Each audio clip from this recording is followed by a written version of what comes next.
اس کو شاید حکومت اگر چاہے بھی اولین ترجیح نہیں بنا سکتی، اس پر کیا سمجھتی ہیں آپ؟ یہ تو معذرت کے ساتھ یہ تو صحیح نہیں ہے، کیونکہ حکومت نے تو یہ کمٹمنٹ ڈیمونسٹریٹ کر دی ہے. 190 بلین کا جو بجٹ ہے وہ احساس پروگرام کے لیے مختص ہے، اور I have every reason to believe کہ وہ It will be met. It will be met. اس کے علاوہ ہم ٹیکنیکل سپورٹ کے لیے انٹرنیشنل جو سورسز سے بھی ہیلپ سولیسٹ کر رہے ہیں. اور نمبر 3 جو ہم پالیسیز اختیار کر رہے ہیں اسپیشلی نجی شعبے کو انگیج کرنے کی، وہ ایسی پالیسیز ہیں کہ حکومت اپنے پالیسی لیور کے تھرو بہت زیادہ ریسورسز موبلائز کر سکتی ہے. جیسے کہ ابھی آپ نے لنگر اسکیم میں دیکھا، لنگر اسکیم میں جو پبلک پرائیویٹ پارٹنرشپ ماڈل ہے وہ یہ ہے کہ جو یہ خیراتی ادارے ہیں ان کی کچھ کی کیپیبلٹی تو ہے یہ to produce meals at scale, مگر ان کو جگہ نہیں ملتی. جہاں بھوکے لوگ ہوتے ہیں وہاں حکومت ان کو لنگر لگانے نہیں دیتی، وہاں کھوکھے ہوتے ہیں، ان کی بزنس خراب ہوتی ہے، وہ مسٹرسٹ ہوتا ہے کہ جب آئیں گے تو یہ ادھر بیٹھ جائیں گے، پھر اسٹے آرڈر لے لیں گے، پھر جائیں گے نہیں. تو جہاں ریلوے اسٹیشن ہے وہاں لنگر نہیں ہوتے، جہاں انڈسٹریل ایریاز ہیں وہاں جو مزدور بیچارے ہیں وہ بھوکے رہتے ہیں، ان کو کھانا نہیں ہوتا. اسی پہ ڈاکٹر صاحبہ بلکہ اسی شو میں کل JUIF کے حافظ حمداللہ صاحب اسی لنگر اسکیم کے متعلق کہہ رہے تھے کہ آپ لوگوں کو اس طرح ڈیپینڈنٹ کریں گے، یہ کوئی سماجی تحفظ نہیں ہے، اس سے پاورٹی ایلیویشن نہیں ہوگا. بحیثیت منتخب نمائندہ یا بحیثیت حکومت ریاست آپ کو کچھ ایسا کرنا چاہیے جو اسٹرکچرلی اس مسئلے کو حل کرے.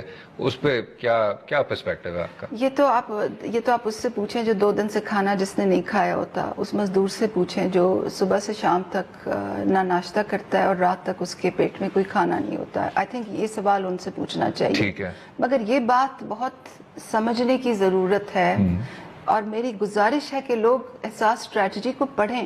کیونکہ وہ ڈفرنٹ لوگوں کو، ڈفرنٹ پاکٹس کو ڈفرنٹ مقاصد کے لیے ٹارگٹ کرتی ہے. جو ینگ آدمی ہے جس کو انٹرسٹ فری لون چاہیے اس کے لیے وہ دروازہ ہے، جو ینگ طالب علم ہے جس کو اسکالرشپ چاہیے وہ اس کے لیے دروازہ ہے. بیش بہا دروازے ہیں اس کے لیے، ڈفرینٹ پروگرامز اینڈ انسٹرومنٹس. اور جو بھوکا بیچارہ مزدور ہے جو